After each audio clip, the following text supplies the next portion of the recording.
Hoje o nosso tema é falar sobre estresse. Até que ponto o estresse pode me atrapalhar? Até que ponto o estresse ele tem alguma característica positiva? Será que o estresse ele pode me ajudar a contribuir alguma coisa na minha vida, né? Eu achei importante falar sobre esse tema porque estamos aí vivendo tempos difíceis, né? Várias realidades acontecendo no Brasil em geral, né? Dando uma lida nas notícias e tudo, né? Com relação a mercado de trabalho, emprego, desemprego e tal, enfim, as coisas não estão muito fáceis não. E isso acaba gerando o que a gente chama, né, o contexto de estresse na vida da gente. Então eu queria trazer para vocês essa reflexão a respeito disso, né? Eu trouxe aqui para vocês uma pequena apostila, porque tem uma autora chamada Marilda Emanuel Lippe, que ela fez como se fosse um manualzinho para poder a gente entender a respeito do estresse, né? Assim, é um manual, Inventário de Sintomas de Estresse para Adultos de Lippe, né? E ela traz alguns conceitos muito interessantes que eu queria refletir com vocês primeiramente. Então, o primeiro ponto que eu quero levantar, de fato, o que é estresse?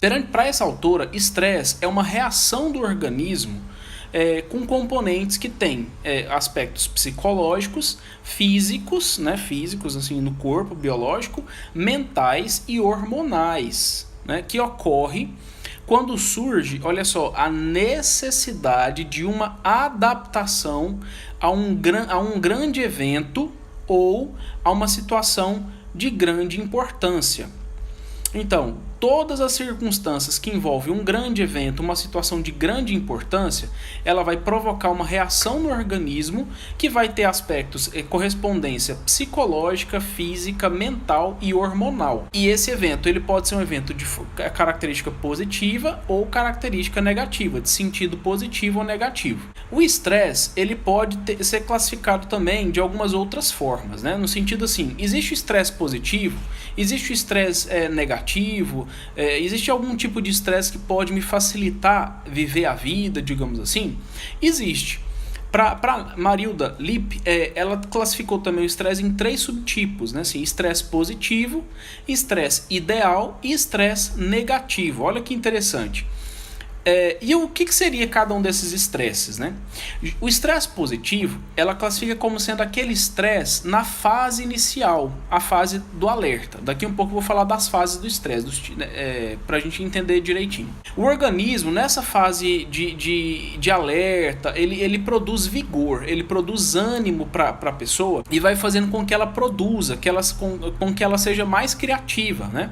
Ela pode passar por alguns períodos, né, em que dormir e descansar passa a não ter tanta importância porque ela está no pico de produtividade. É a fase, né, que o indivíduo se sente, né, se percebe muito produtivo. E ele consegue ficar alerta por um certo período do tempo, mas ele não se importa tanto se isso dura por um prazo um pouco maior nessa fase do estresse positivo, né? Agora, quando se torna uma fase muito prolongada, aí já é outra história. Esse é o estresse positivo, aquele estresse que gera produtividade, que, né, enfim, dispara adrenalina no organismo do indivíduo. Tá. Agora, o estresse ideal. O estresse ideal é quando a pessoa ela aprende a manejar o estresse e ele consegue gerenciar as fases de alerta. No sentido de, quando ele sai da fase inicial do alerta para uma fase um pouco mais profunda, esse indivíduo está precisando aprender a ter algumas características ali de manejo do estresse. Esse é o estresse ideal, é quando nós temos essa capacidade de autorregulação dos componentes ali orgânicos, físicos, psicológicos e tudo mais, né? Então o organismo ele precisa entrar em equilíbrio, né, em homeostase, após uma permanência nesse estado de alerta aí, né, para ela se recuperar e ficar tranquilo. Após essa recuperação, o indivíduo não tem dano em entrar de novo nessa fase de alerta, né? Se não há um período de recuperação, que é aquele período mais prolongado, então algumas doenças começam a aparecer no organismo físico mesmo, né? O estresse ele acaba ficando excessivo e tal. O estresse positivo, ele pode ser confundido com euforia? Depende, né? Tem uma pergunta aqui. Porque a euforia é um estado de não apenas produtividade, ela pode só envolver uma exaltação de um conteúdo emocional qualquer sem nenhum tipo de resultado específico. É só uma alegria excessiva, alguma coisa mais no aspecto do sentimento mesmo, né? Pode estar associada a euforia à fase inicial do estresse com produtividade? Pode, com certeza. E o estresse negativo? Vamos lá, falar sobre o estresse negativo. Esse aí é autoexplicativo um pouco, né? Que é aquele estresse em excesso, ou seja, ocorre quando a pessoa ultrapassa seus limites e esgota sua capacidade de adaptação, né? O organismo ele fica destituído mesmo, né? De nutrientes, ele reduz a energia mental, a produtividade cai muito, né? Muito mesmo, e as pessoas ficam se sentindo em prejuízo, né? A qualidade de vida sofre danos e a pessoa pode vir a adoecer depois. Então, esse estresse excessivo acontece porque o evento estressor é forte demais e se prolonga em excesso. Lembra do conceito inicial? Estresse ele sempre acontece, ele sempre aparece quando existe um evento de uma situação de grande importância e existe uma necessidade de adaptação a isso. E se esse estresse ele se prolonga demais ao longo do tempo, né, no sentido negativo, o estresse negativo acaba atrapalhando. Agora, se porventura o indivíduo ele tem lá um estresse positivo, porque o evento é de grande importância, ele tem uma característica positiva e ele consegue produzir, ele consegue trazer resultados, né, diante dessa situação de estresse, ele consegue ter um estresse positivo.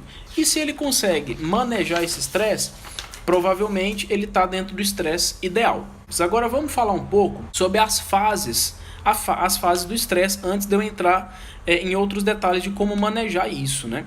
O estresse ele pode ser dividido em 4 fases básicas, né? A fase de alerta, a fase de resistência, a fase de quase exaustão e a fase de exaustão. Essas fases do estresse elas são caracterizadas por alguns tipos de sintomas específicos, enfim, que tem até um instrumento que a gente aplica em algumas pessoas para identificar em que tipo de fase que esse indivíduo está, né? A fase do alerta é aquela fase de produtividade, que o indivíduo está se preparando para agir, né? Para fazer alguma coisa. Então, existe muita adrenalina nessa fase, né?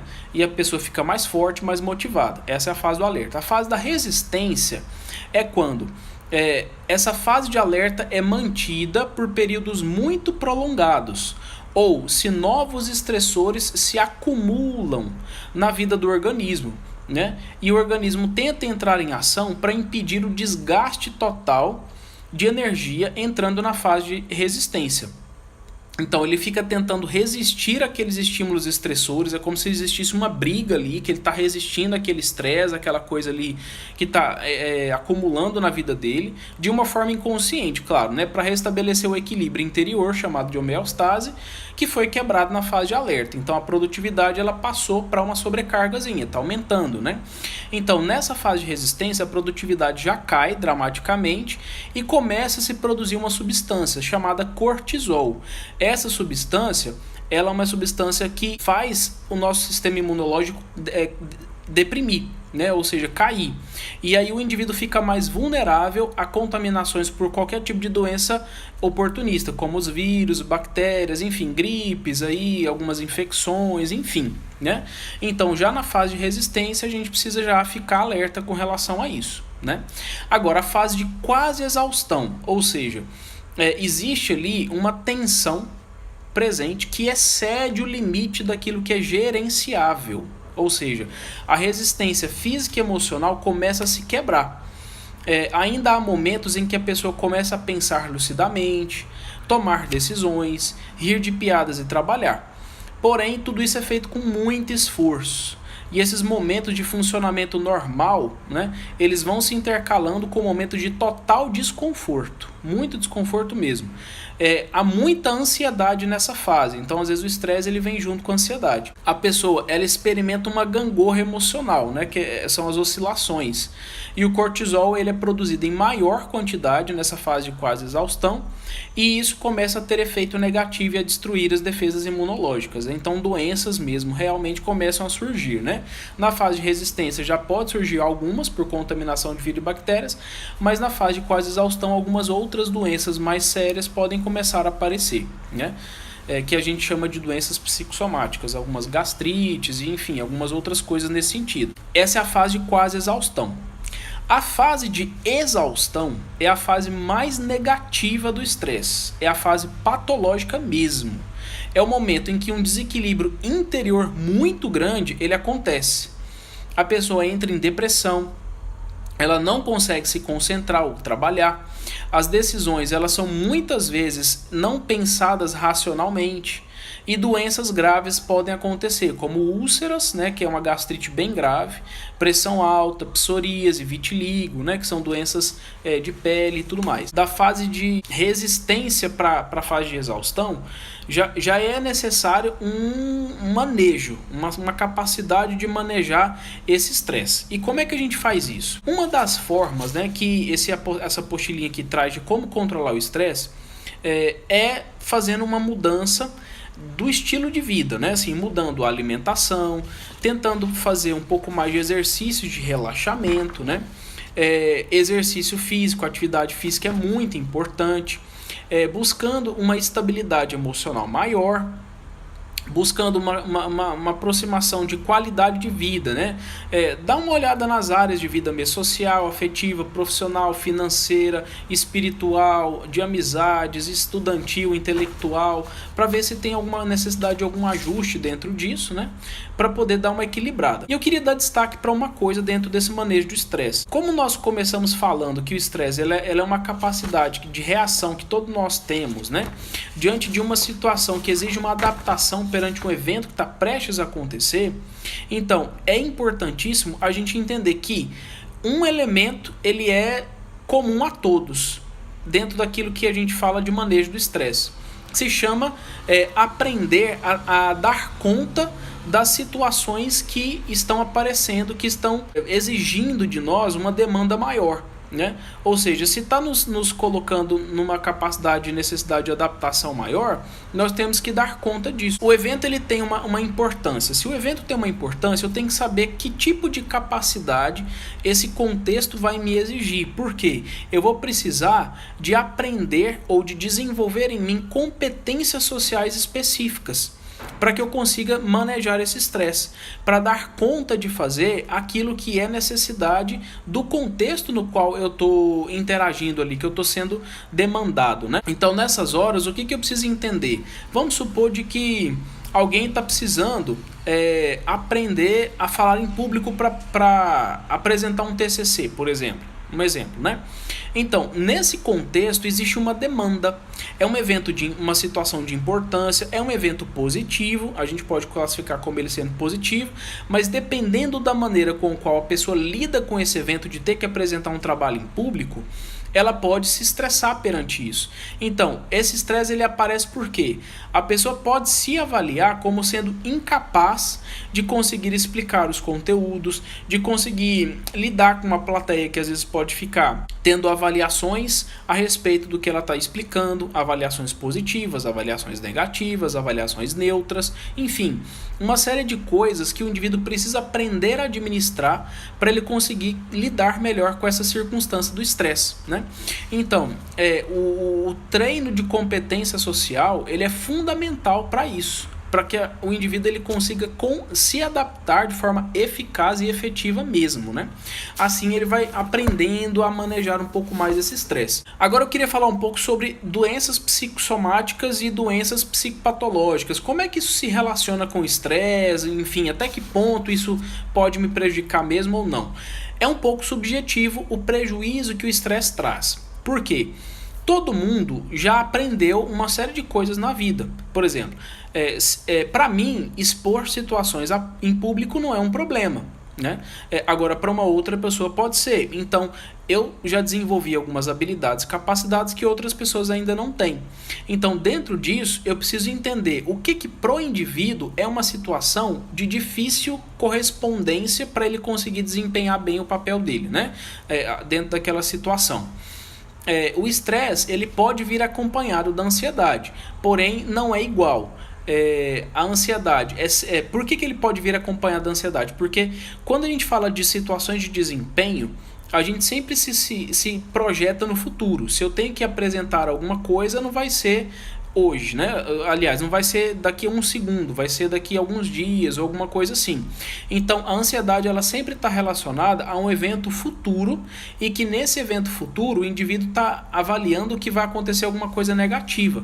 E isso pode estressar o indivíduo, por quê? Porque ele pode achar que o que ele tem que fazer é muito pesado. E isso estressa, porque existe uma necessidade de adaptação e esse indivíduo não está conseguindo aprender a se comportar de uma maneira eficaz nessa circunstância que ele precisa fazer, né? Seja apresentar um trabalho, seja fazer qualquer outra coisa que exijam dele, né? Então, por que às vezes o estresse ele pode desencadear algumas doenças, né? Porque no caso das doenças psicossomáticas, que entra dentro daquilo que estamos explicando a respeito do estresse, existe um processo de desencadeamento, né, de uma série de reações neuroquímicas e hormonais lá no corpo interno, biológico do indivíduo, desencadeado por um estímulo ambiental estressor. E esse fator vai fazendo o indivíduo ficar com a imunidade baixa. Essa imunidade baixando vai fazer ele ficar mais vulnerável a adoecimentos e aí vai atrapalhando a saúde física dele. Só que, dependendo do nível de estresse emocional que esse indivíduo também pode estar passando, ele pode desencadear algumas outras doenças. Por exemplo, lesão no estômago, né? Ou seja, acontece uma lesão em algum órgão mesmo, né? Ou seja, o estômago do indivíduo adquire ali uma gastrite desencadeada por excesso de ácido do estômago, né? Então desencadeia uma ferida ali. Então esse indivíduo pode estar com um problema físico mesmo, de gastrite. Outros podem desenvolver taquicardias. Isso também é desencadeado por sintomas de ansiedade, né? Então, essa psicossomática, ela tem a ver com lesão real no corpo do indivíduo. A psicopatologia, ela entra um pouco dentro de componentes um tanto mais emocionais. Quando o indivíduo ele se desregula mais no padrão comportamental do que no padrão físico mesmo, né? A psicossomática não, é mais algo físico, mas a causa dessa doença psicossomática é mais emocional. A gente pode traçar de diferença entre a psicossomática e a psicopatologia, onde é que é afetado, né? Na psicossomática afeta o corpo, na psicopatologia afeta mais o comportamento, né? E no caso do estresse, ele pode ser classificado como uma emoção, porque ele carrega junto a uma série de sentimentos específicos. Mas ele também engloba mais outras características, como reações físicas, né, do corpo físico mesmo, aceleramento de coração, reações hormonais, né, libera cortisol, enfim, são coisas que a gente não vê. Mas isso tudo acontece junto do evento estressor. O que a gente tem que fazer para poder manejar esse estresse? Que é uma coisa importante a gente entender. Bom, precisamos desenvolver atividades de lazer. Todo mundo tem alguma coisa que faz e que gosta de fazer para se divertir. E isso é fundamental para ajudar a gente a conseguir manejar esse estresse. Lazer, tem que ter lazer. Outra coisa, uma atividade que você faça e que envolva um pouco mais de distração, né? Ou seja, as pessoas falam que ter um hobby ajuda muito porque você vai tirar o foco 100% daquilo que você já está habituado a fazer para fazer alguma outra coisa que te dê prazer, né? Claro, tem que ser um hobby diferente, um hobby que você goste e tudo mais. Terceiro ponto, ter um tempo ocioso. Você gastar tempo fazendo nada, isso também tem um impacto positivo na sua saúde emocional, na sua saúde psicológica, para você e física também, para você conseguir descansar o seu corpo, né? O estresse ele é uma sobrecarga que existe de tensão e de excesso de atividades, de demandas e tudo mais, e que nesse ponto a gente precisa reduzir a quantidade de coisas para fazer e o tempo ocioso inclui isso, né? Outro ponto, cuidar dos conflitos emocionais em geral, com relação a qualquer tipo de problema que você estiver passando na sua vida. Isso geralmente precisa talvez de uma ajuda de um profissional para poder facilitar isso, né? Mas cuidar desse conflito emocional porque às vezes boa parte daquilo que você não está dando conta de fazer perante as demandas, a necessidade de você se adaptar perante aquilo que é solicitado para você, tem a ver com alguns próprios bloqueios que você mesmo cria com relação ao que precisa ser feito, o que precisa ser realizado, né? Atividade física que já foi dito anteriormente. e também ter uma capacidade de se organizar nas tarefas diárias, assim, do dia a dia mesmo, assim, fazer um planejamento para poder conseguir você se organizar dentro desse excesso ou necessidades aí de demandas e tudo mais, para facilitar o processo, né? Isso tudo influencia muito, muito mesmo para você conseguir manejar o estresse. Então, o elemento em comum seria você desenvolver algumas competências dentro daquilo que você não sabe ou reduzir bastante aquilo que você precisa reduzir dentro das suas atividades diárias. Dividir tarefas, né? Delegar para outras pessoas te ajudarem, isso também é muito importante, porque senão existe uma sobrecarga, né? E aí nesse ponto, respondendo a pergunta da live, né? Até que ponto, até quando o estresse ele pode me prejudicar? Cabe aí uma autoavaliação. Você precisa ver o que você tem feito. Tem pesado muito sobre você, sobre seus ombros e tudo, ou você tem conseguido dividir com alguém? E dentro dessas atividades que você precisa exercer, existe organização, existe capacidade de otimização desse tempo, que dentro das atividades que são um pouco mais de dever e obrigação, você tem tempo para você consegue passar um tempo cultivando algumas coisas positivas que você mesmo gosta, que é coisa para você mesmo, né?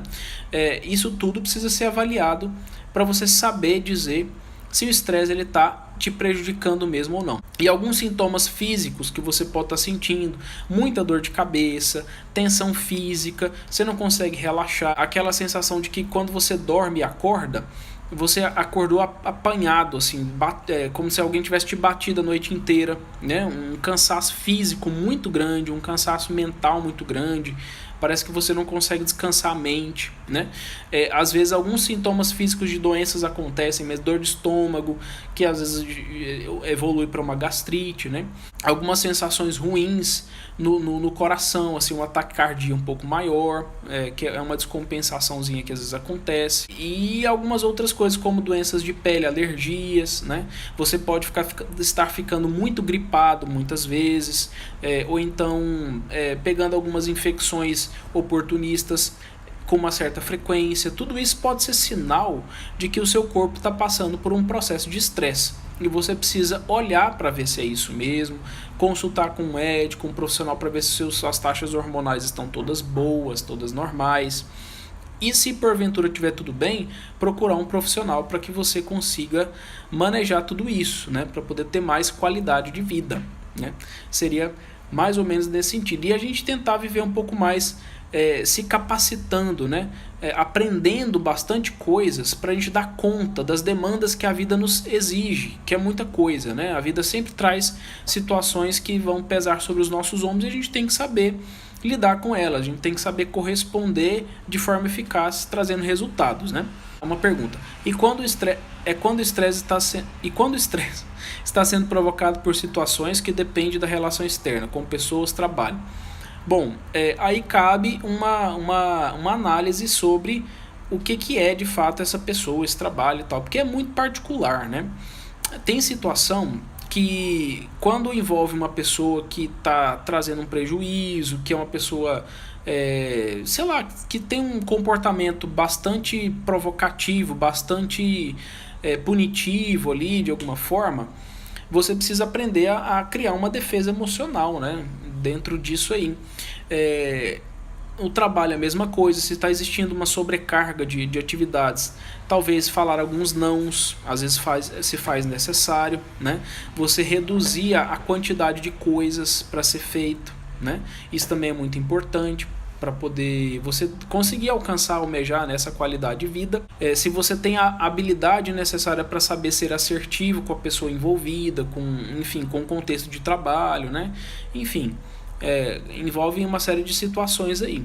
E claro, né, a gente precisa saber sempre lidar com essas circunstâncias difíceis, porque a gente vive num mundo com pessoas e tem pessoas que realmente não são fáceis, né?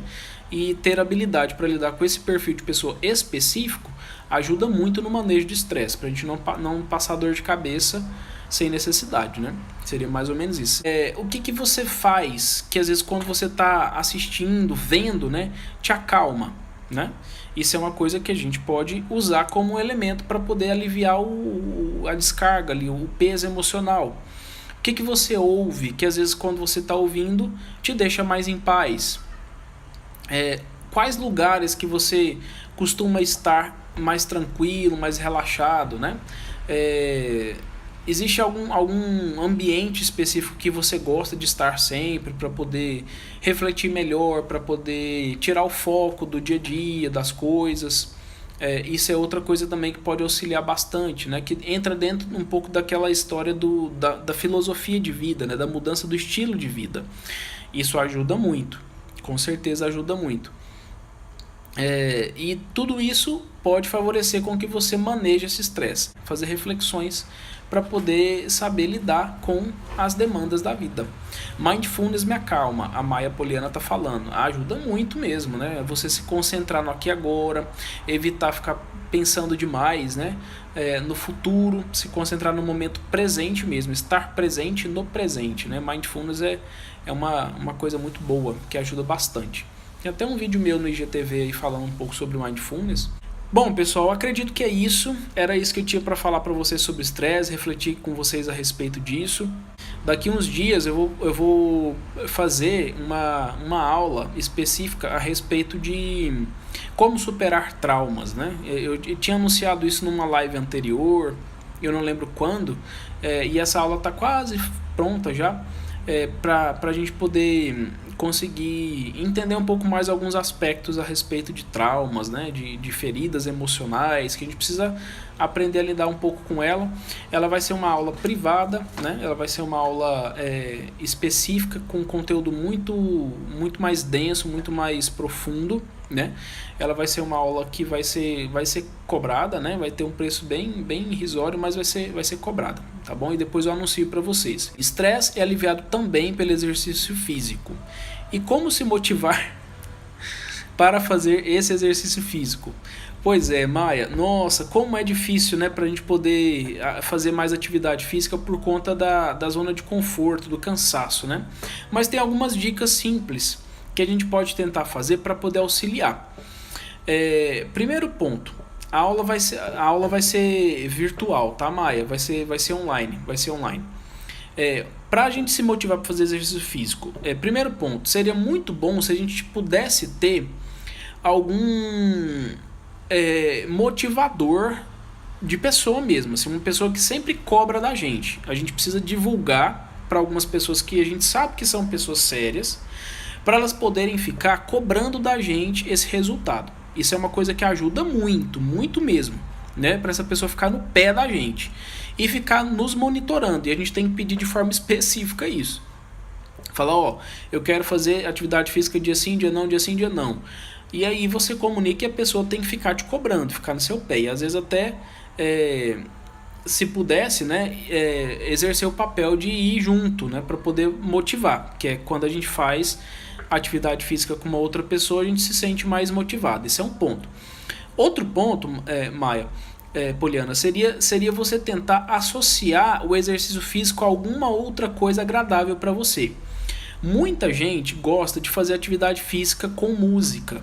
Então, antes de você ir para a academia ou fazer o exercício físico, o que eu sugiro?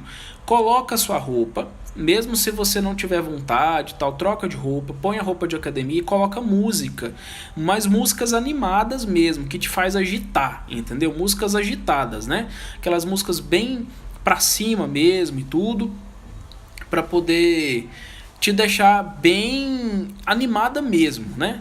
O componente da música influencia fortemente. E aí quando você estiver se sentindo mais empolgada para poder, né, assim, animadona mesmo, aí você aproveita esse momento e vai para academia ou vai fazer seu exercício físico, né? Porque lá você vai conseguir o alívio do estresse, você vai ver gente diferente, você vai fazer a sua aula lá e tal, enfim. Agora, o desconforto do exercício físico, Maia, infelizmente, é uma coisa que você precisa aprender a lidar com isso, né? Tem que aprender a lidar com isso, porque muita coisa na vida a gente faz meio que na obrigação, né? Acordar cedo para fazer algumas coisas, né? Enfim, fazer atividades que às vezes a gente não gosta de fazer no trabalho, né? Tem tudo isso. Mas mesmo assim a gente faz porque a gente sabe do benefício. Então, tentar criar também algum estímulo visual para você ficar olhando para a meta que você deseja alcançar, né? Então coloca lá uma figura de alguém que você admira que tem um corpo bacana para você falar, não, eu preciso chegar mais ou menos próximo daquilo ali, né? Para poder te auxiliar, para te motivar, para ser um estímulo visual mais facilitador, e você aprender a aceitar que o desconforto ele é necessário. Infelizmente não existe forma de se fazer atividade física sem o desconforto, né? Poderia existir, com certeza, eu concordo, mas não tem. Então, seria uma forma de você forçar a natureza, é isso que eu estou querendo dizer. Mesmo sem vontade, mesmo sabendo que vai doer, que vai incomodar, né, e tal, vai e faz, porque tem o benefício. E com esses outros elementos que eu citei anteriormente, talvez você consiga manejar melhor esse desânimo, essa desmotivação para fazer exercício físico, né? E o exercício físico não precisa ser só em academia, né? Pode ser jogar vôlei, dançar, vendo vídeos em casa, andar de bicicleta. Sim, envolve qualquer atividade, né? Eu falei academia, mas porque hoje em dia é a vibe, né, do povo. Mas também envolve tudo isso, com certeza. E independente do tipo de exercício físico, às vezes fazer sozinho a pessoa se desmotiva, né? Ficar fazendo exercício físico sozinho a pessoa acha ruim. Ou então se sente desmotivado mesmo pelo desconforto, né? E associar com alguma coisa que te deixa animada pode ser que te ajude bastante, né? Então seria mais ou menos por aí. Aí, ó, tem uma sugestão de alguém para poder ajudar nessa coisa aí do exercício físico. Daniel Saboia no YouTube. Digitam lá que vocês vão fazer dançar no YouTube. Bacana. Um abraço e até mais.